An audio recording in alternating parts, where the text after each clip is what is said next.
Welcome to guys और YouTube channel. Rajesh और ममता की शादी पूरे गांव में चर्चा का विषय थी। राजेश एक साधारण मगर खुशमिजाज व्यक्ति था। वह अपने माता पिता का इकलौता बेटा था और परिवार के प्रति उसकी जिम्मेदारियां बढ़ी थीं। ममता एक सरल, संस्कारी और समझदार लड़की थी, जिसने अपने पति और परिवार के लिए हमेशा खुद को समर्पित रखा। दोनों की जोड़ी को गांव वाले आदर्श मानते थे, लेकिन किसी को भी यह पता नहीं था कि राजेश के जीवन में एक ऐसी आदत थी जो इस खुशहाल जीवन को बर्बाद कर सकती थी। शराब की लत। शादी के शुरुआती कुछ महीने बहुत सुखमय थे। राजेश और ममता एक दूसरे के साथ अपने जीवन के हर छोटे बड़े पल का आनंद लेते थे।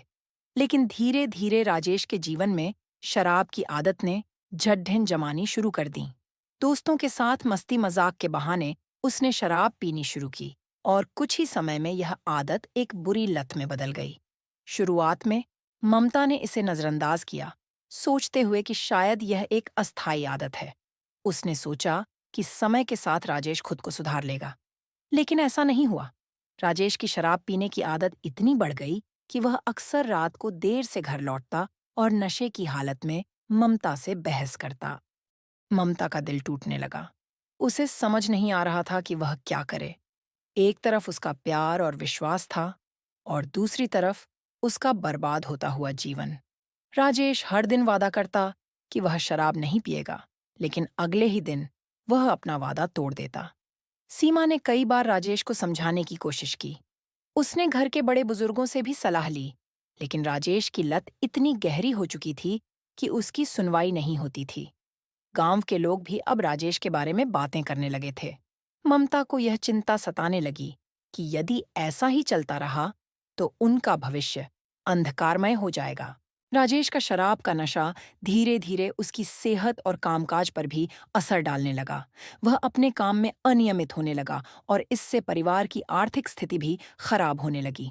सीमा के लिए यह समय बेहद कठिन था। वह हर रोज अपने पति को नशे में धुत देखकर दुखी होती, लेकिन उसकी बेबसी उसे कुछ कर पाने से रोक देती थी। एक दिन ममता ने ठान लिया कि वह इस समस्या का हल निकाल कर ही रहेगी।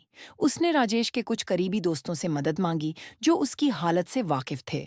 उन्होंने ममता का साथ देने का वादा किया। ममता ने राजेश के साथ एक कड़ा निर्णय लिया। यदि वह अपनी शराब की लत नहीं छोड़ता तो वह उसे छोड़कर चली जाएगी। राजेश ने पहले इसे गंभीरता से नहीं लिया, लेकिन जब ममता ने सच में घर छोड़ने की धमकी दी, तब उसकी आंखें खुलीं। उसे एहसास हुआ कि वह अपनी पत्नी और परिवार को खोने की कगार पर है। ममता का प्यार और उसकी सख्त बातों ने राजेश के दिल को छू लिया। उसने शराब छोड़ने का निर्णय लिया। यह उसके लिए एक बड़ा कदम था और ममता ने उसे हर कदम पर समर्थन दिया। राजेश ने अपनी शराब की लत को छोड़ने के लिए कई कठिनाइयों का सामना किया, लेकिन ममता के अटूट समर्थन और प्रेम ने उसे इस लत से उबरने में मदद की। धीरे धीरे राजेश ने अपने जीवन को फिर से पटरी पर लाना शुरू किया। वह पहले की तरह मेहनत करने लगा और अपने परिवार के साथ खुशहाल जीवन जीने का संकल्प लिया। समय के साथ राजेश और ममता का जीवन फिर से सामान्य हो गया। राजेश ने अपने आप से एक वादा किया कि वह कभी भी उस बुरी आदत की तरफ वापस नहीं जाएगा, जिसने उसकी जिंदगी को बर्बाद करने की कोशिश की थी। राजेश और ममता की यह कहानी न केवल उनके लिए, बल्कि उनके आसपास के लोगों के लिए भी एक प्रेरणा बन गई। लोगों ने सीखा कि सच्चे प्रेम और दृढ़ संकल्प से हर मुश्किल का सामना किया जा सकता है।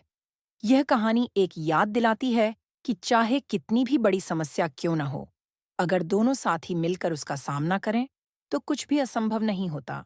इस कहानी से हमें यह सीखने को मिलता है कि नशे की आदतें कितनी भी गहरी क्यों न हों, सच्चे प्रेम और मजबूत इरादों से उन्हें मात दी जा सकती है। अगर आपको कहानी अच्छी लगी हो तो लाइक एंड शेयर जरूर करें और कहानियाँ देखने के लिए चैनल को सब्सक्राइब करना न भूलें।